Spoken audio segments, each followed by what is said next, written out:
The road out of 2024 is at a standstill, so you might as well cool those brakes, tune into the relaxing tones of Traffic Paradise Radio, and chill with us for a while.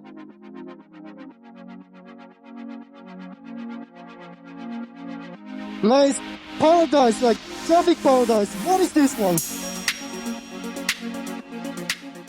Hello and welcome to Traffic Paradise Radio. I'm Uno, and joining me today are Immy, Hi. Kira, Hello. and Niamh.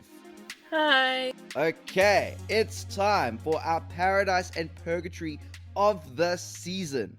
So, starting off, Kira, who are you sending to Purgatory for the 2024 season? I'm sending the McLaren strategy team to Purgatory this year. Now, despite winning the Constructor Championship, they could have easily pushed Lando through to win the Drivers' Championship.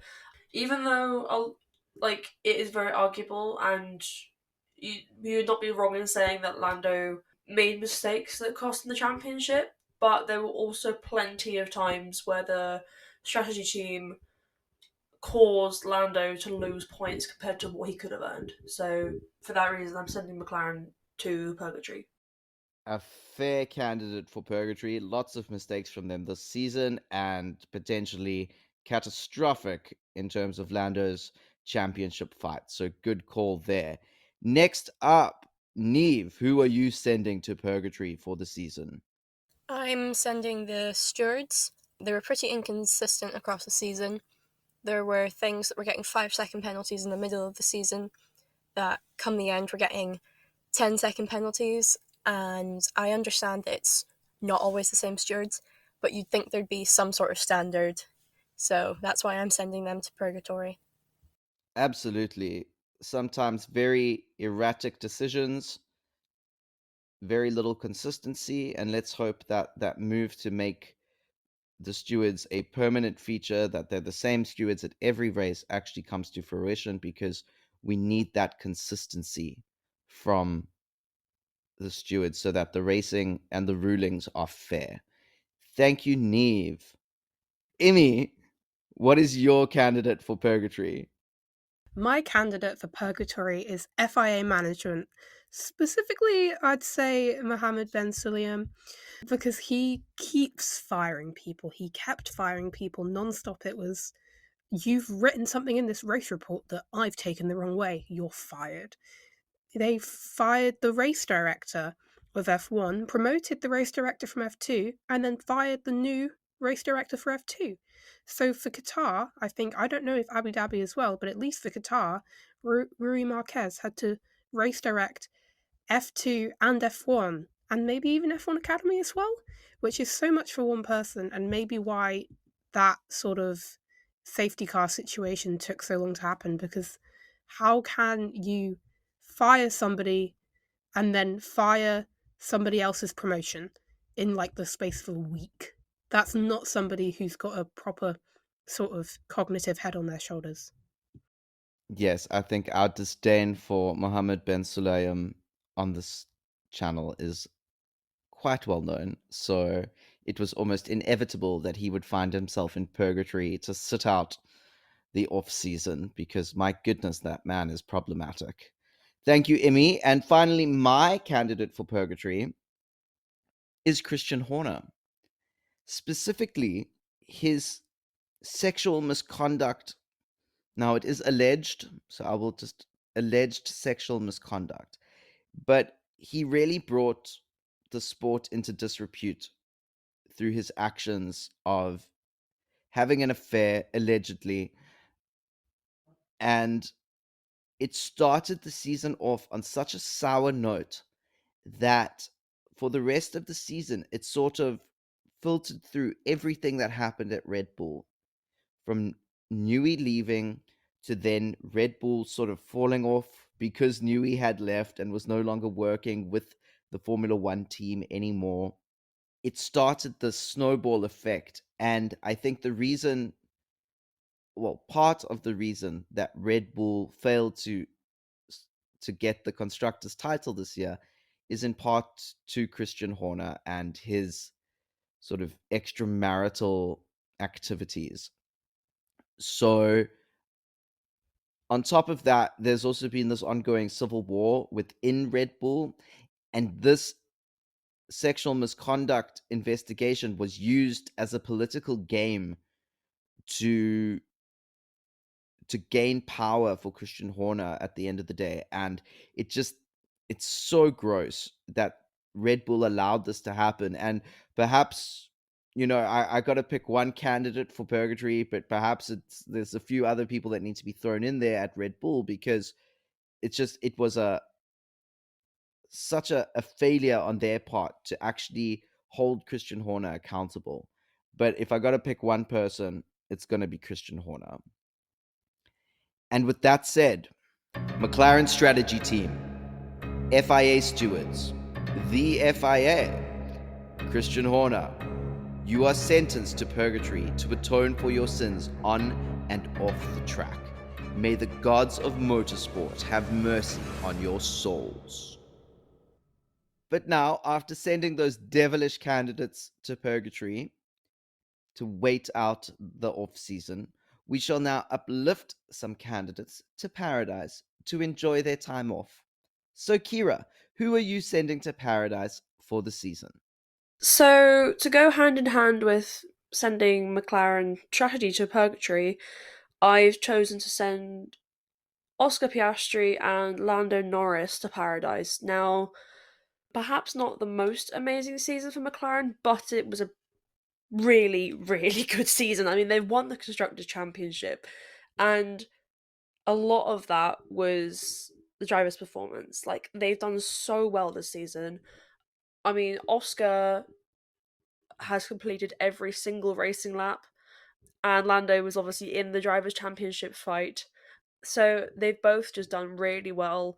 They overcame sort of the tensions that were between them mid-season with the whole papaya rules thing. They sort of managed to get past that. I think once Oscar stepped back a bit and let Lando push for the title fight, then they sort of started to get on with each other better again. But it all like ended very well. They obviously won the constructors, and yeah, just a really good season for both of them. Thank you, Kira. Yeah, great season for the McLaren boys, and they overcame a lot of faultiness within their team to clinch that constructors title. So, good choice there. Next up, Niamh, who are you sending to paradise? I am sending all the drivers that supported F1 Academy, specifically Lewis Hamilton and Esteban Ocon. Lewis was there every single weekend that F1 Academy was racing through his own free will. It wasn't like he'd been asked to be there. He just decided, you know what, I'm going to go, I'm going to watch these races, I'm going to interact with these girls. And I found that really admirable. And Esteban Ocon, I've included him specifically because he got asked about Abby Pulling potentially winning the title in Qatar, and he was just like, yeah, she's going to do it. And he was like very proud of her season, and obviously they were part of the same team, like they were almost teammates at that point, so he would be hyping her up, but he didn't need to do it as much as he did. Thanks, Niamh. I think it's very interesting that the two people you mentioned there, Lewis and Esteban, the two drivers they were supporting came first and second in the championship. So perhaps there's something to learn there, that the support and the experience that they bring and can impart onto the F1 Academy drivers is very valuable. And it could perhaps be the difference between winning a race and not winning a race. Because really, the FIA Academy is there for these drivers to learn and to grow. So to have those Formula One drivers there supporting them is a big part of that. So I think that's a great call, Niamh. Thank you very much. Next up, Immy, who are you sending to paradise? I am sending all the sort of rookies and reserve drivers who have stepped up this year to paradise. I think specific people that come to mind are Ollie Behrman and Franco Colapinto, who've just sort of, I mean, Ollie especially, it's like, oh, Carlos has appendicitis, you're in the car. Oh, K-Mag has a ban, you're in the car. came back sick, you're in the car. And every time he's managed to step up, and he now has the stat for the first driver to score points in 2 different teams in his first 2 outings, which is what a stat, right? And I mean, for Franco to sort of Williams as a car, I'm going to say most of Franco's crashes, partially the fact that he's a rookie, but also that car just seems quite uncontrollable. Like, there's a crash compilation from this year just for Williams, and it's almost 5 minutes long. That car, there's something wrong with it. But for Franco to step up, fill sort of the seat of Logan, which is like maybe you don't want to fill that seat because it doesn't seem like a good place to be. Right, Logan wasn't having a good time there, but Franco did it, and he scored points, and he put in some really good drives, and he showed that he had pace. And I think for a season that started having no new rookies, for rookies to shine so much this year is really quite special. Yeah, it was certainly the season of replacements, because we also had Lawson coming in and we had Doohan coming in the last race. So the new guys definitely had an impact on the season. And I think the two that you mentioned, Colapinto and Behrman, definitely had the most impact. So great call from you. I completely agree. And finally, my selection to go to Paradise, in a way, he kind of represents the fandom as a whole and what the fandom brings to the sport. My choice for Paradise is the T-pose toddler from Japan, the little kid who absolutely loves George Russell. His energy is infectious, and he has quickly become an icon within the Formula One community of someone who is completely devoted to the sport and specifically to his driver, George Russell. And I think it is this sort of passion that a child has for Formula One that will drive them to pursue motor racing as a career. It is so invaluable to get kids interested in motorsport at a young age. We've seen it with, if I can just mention him, Yuki Tsunoda. He was karting from a very small age. He was tiny. You could fit him in your pocket. He was so small when he started karting. And because of that commitment at such an early age, he's now racing in Formula One. And that goes for most of the drivers, I would say. So whether or not T-Po's toddler becomes, I don't even know his real name, and maybe that's a problem. I don't know if any of us know his name actually. So But I just like T-Po's toddler. I think that's a cool little nickname. But whether or not he becomes a driver in the future, he's definitely going to be an F1 fan for life because he's so passionate about it. And I love that passion. And I think it's very representative of the fandom as a whole. So technically, I'm sending the whole fandom to Paradise. But if I got to pick one person, it's going to be T-Po's toddler. So with that said, Oscar and Lando, Lewis and Esteban, the rookies, and T-Po's toddler. For pleasing the gods of motorsport, you are granted entrance into Paradise. Ascend. We'd love to hear your choices for Paradise and Purgatory of the season, so leave us a comment below and let us know. And if you're enjoying the program, please leave a like and consider subscribing. Next, it is yet again time to look back at our end of season predictions and see who came out on top in the inaugural Traffic Paradise Radio Competition Prediction Points Championship thing. By the way, has anyone thought of a new name yet? I'm attached. We just need to make it like not inaugural. The second Traffic Paradise Radio Competition Predictions Points Championship thing. It's like a tongue twister. It's beautiful.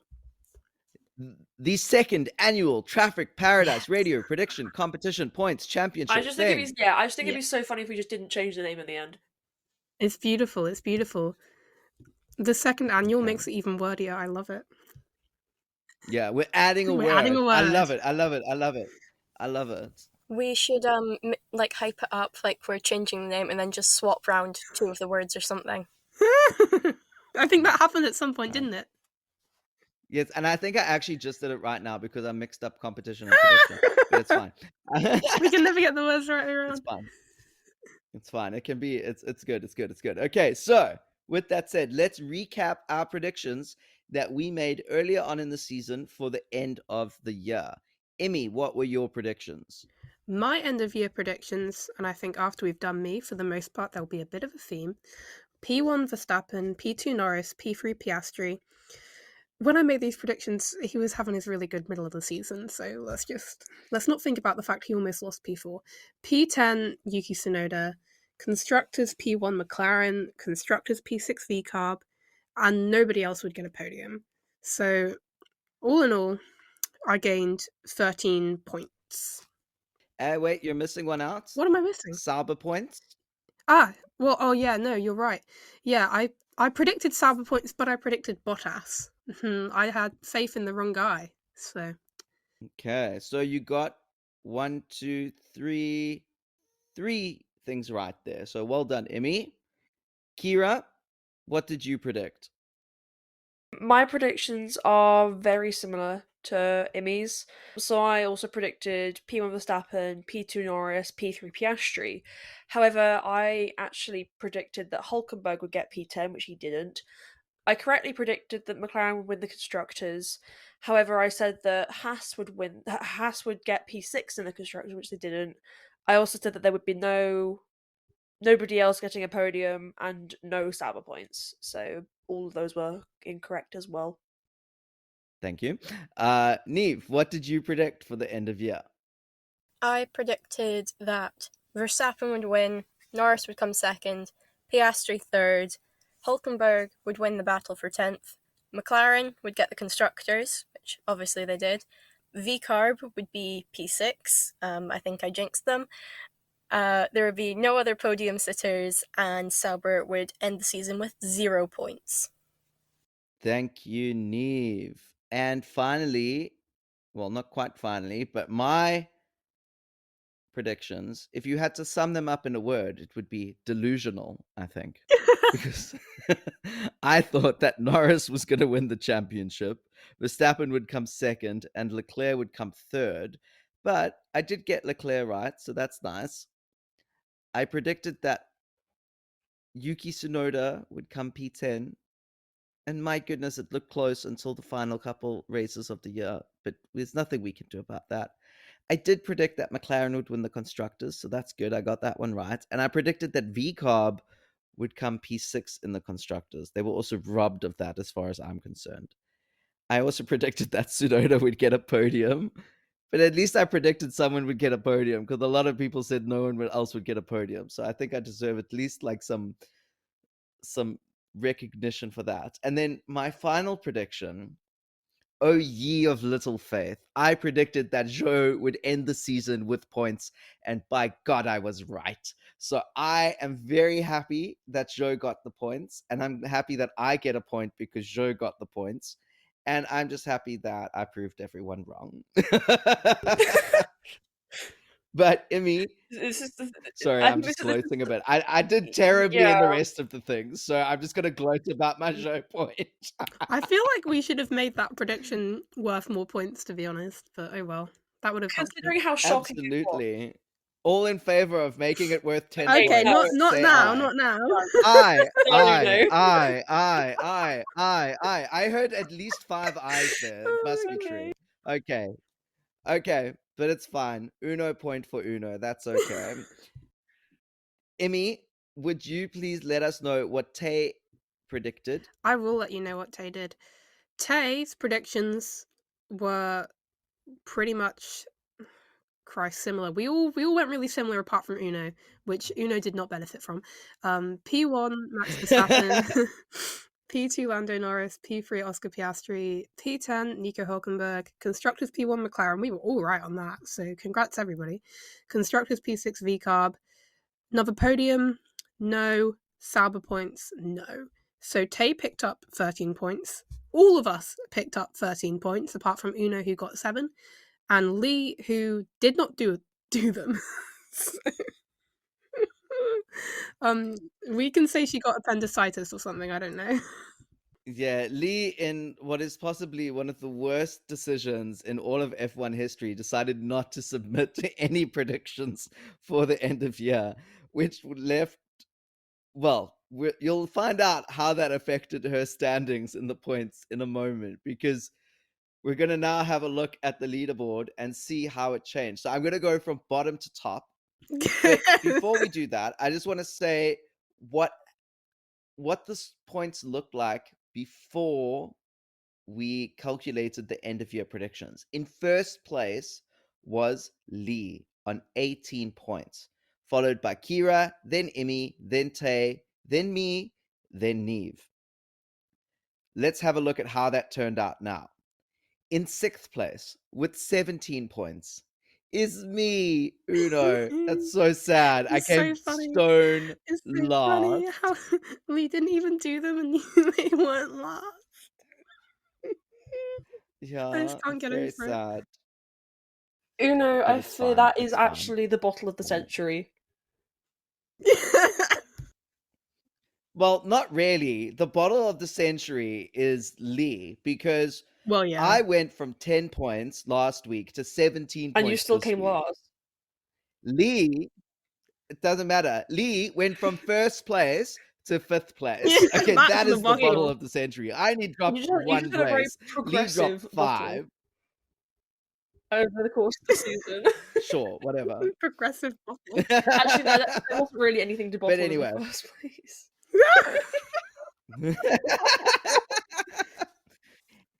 Moving on, in fourth place, we have Niamh with 20 points. Congratulations, Niamh. Woo. I'm very glad I will not have to do whatever dance challenge Lee decides, No, because I did not Uno come came last.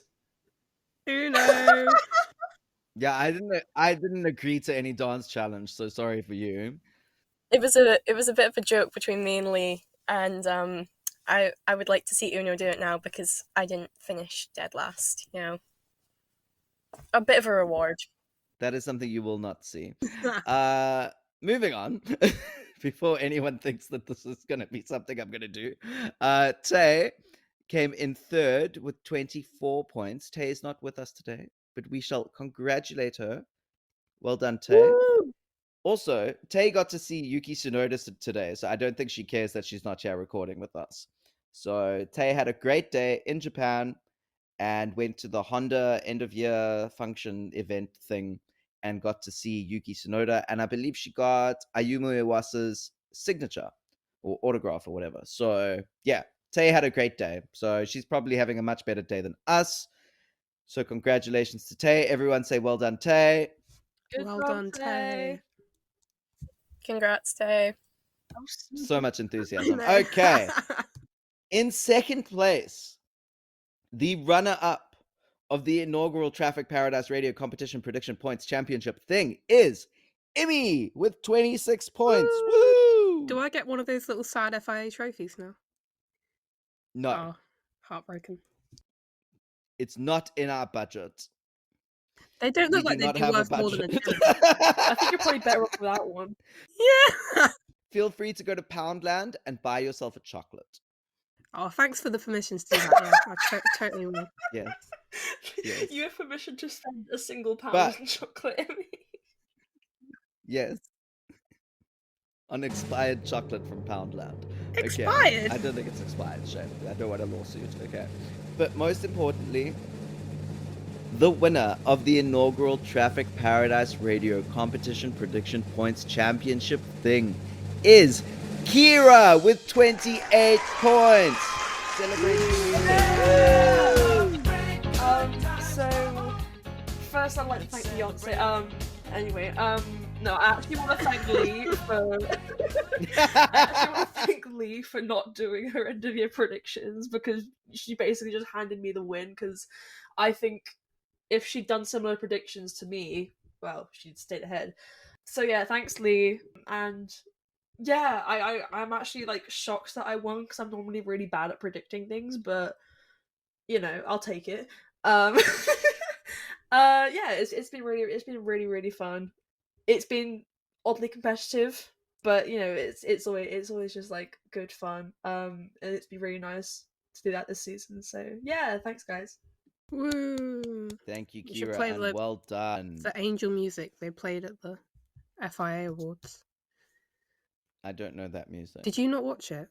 I didn't watch it either. No. None of you guys. It was so bad. I heard that it was really bad. It was. Words cannot describe how bad that was. It was so bad. What bad in what way? Just like very low energy, bad production values, or just cheesy? Bad in you can tell. No, you can tell they didn't rehearse it, and the people who were speaking were bad, like the presenters, and then nobody when they were up on stage, nobody knew what they were supposed to do. So it was like, oh, actually, Kenzo, you've got to stay on stage for this next bit. No, don't go. But then you guys have to go. So now if you guys can go, and every time they wheel out a car, then the presenters would keep speaking, and the car would be like going broom, broom, broom to get off the stage. And they had this Tom guy who was wandering around giving interviews to people. Ooh. Okay. This is without getting started on that woman's neck piece, by the way. Yes! Oh my god! I hated it! I have never hated anything more in my life. It looks like she broke her neck and they went, oh, we've got to go on. Here's a fashionable way to keep your head supported. Okay, It's I'm gonna so need to go and bad. Google that thing because I don't know what we're talking about. But what I will say, The thing was, she had such a nice dress. She had such a nice Yes! dress, and then the necklace, it was so ugly.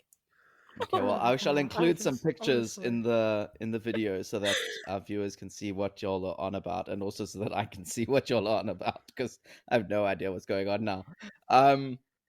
But what I will say is, if it was that bad, maybe they need to. You see, in school, we're often taught that, like, oh no, just do the sports, and then the theater kids are laughed at.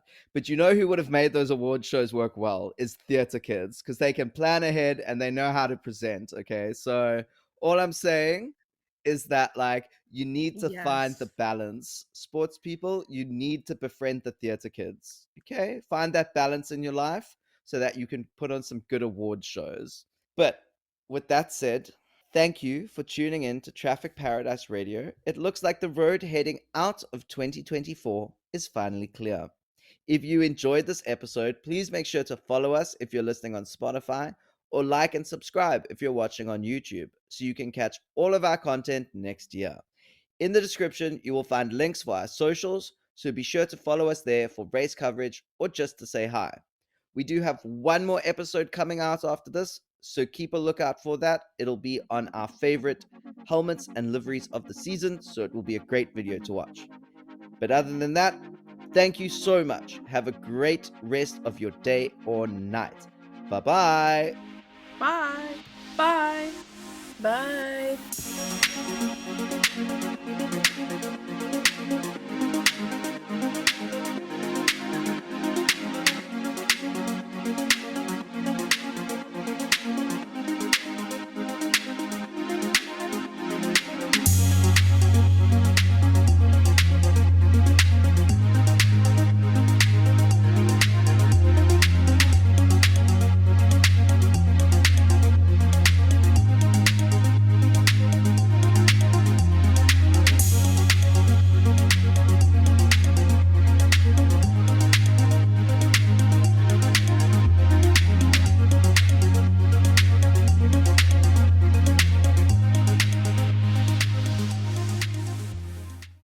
Wow, that was quick. Okay. So it's when we don't yap, we're really good.